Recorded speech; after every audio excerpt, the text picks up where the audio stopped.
H yes sir ಅವ್ರ ಅಮ್ಮ ಅಂದ ಮ್ಯಾಟ್ರ್ ಗೊತ್ತಾದಾಗ ಮೇ ಬಿ ಎಲ್ಲ ತಲೆಗಳು ಹಿಂಗೆ ಓಡಿರುತ್ತೆ ಎಲ್ಲರದು. ಆ ಕ್ಷಣದಲ್ಲಿ ನಿಮ್ಮ ತಲೆಯಲ್ಲಿ ಏನೇನು ಓಡ್ತು ಅಂತ ಹೇಳಿ?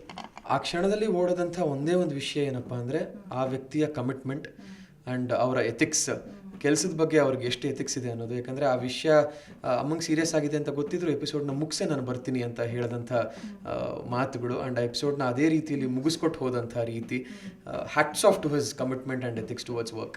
ಸೊ ಅದನ್ನು ಕಲಿತು ಅದರಿಂದ ಇನ್ಸ್ಪೈರ್ ಆಗಿ ನಾವುಗಳು ಅದನ್ನು ರೂಢಿಸ್ಕೋಬೇಕು ಅಂತ ಅನಿಸುತ್ತೆ.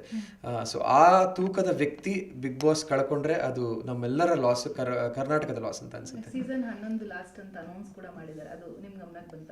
ಹೇಳಿದ್ರು, ಅದೇ ವಿಚಾರವಾಗಿ ನಾನು ಈ ಮಾತನ್ನು ಹೇಳಿದ್ದು.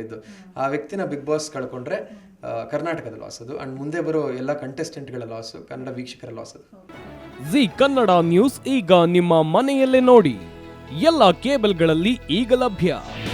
ನಿಮ್ಮ ನೆಚ್ಚಿನ ಜಿ ಕನ್ನಡ ನ್ಯೂಸ್ ಈಗ ಸನ್ ಡೈರೆಕ್ಟ್ ನಲ್ಲಿ number 292, Tata play number 1664, Jio TV number 1334, NXT digital number 30, in cable number 30, city networks 51, U digital number 162, GTPL number 17, Rockline telecommunications number 42, Shri Basaveshwara cable number 168, rural cable network 60, Vinayaka digital 57, Abhishek cable 821, city channel 53, Siddeshwara cable network 57, V4 digital Infotech 628, Surya digital networks 53, Gajanan digital number 836, Malnad Infotech Private Limited number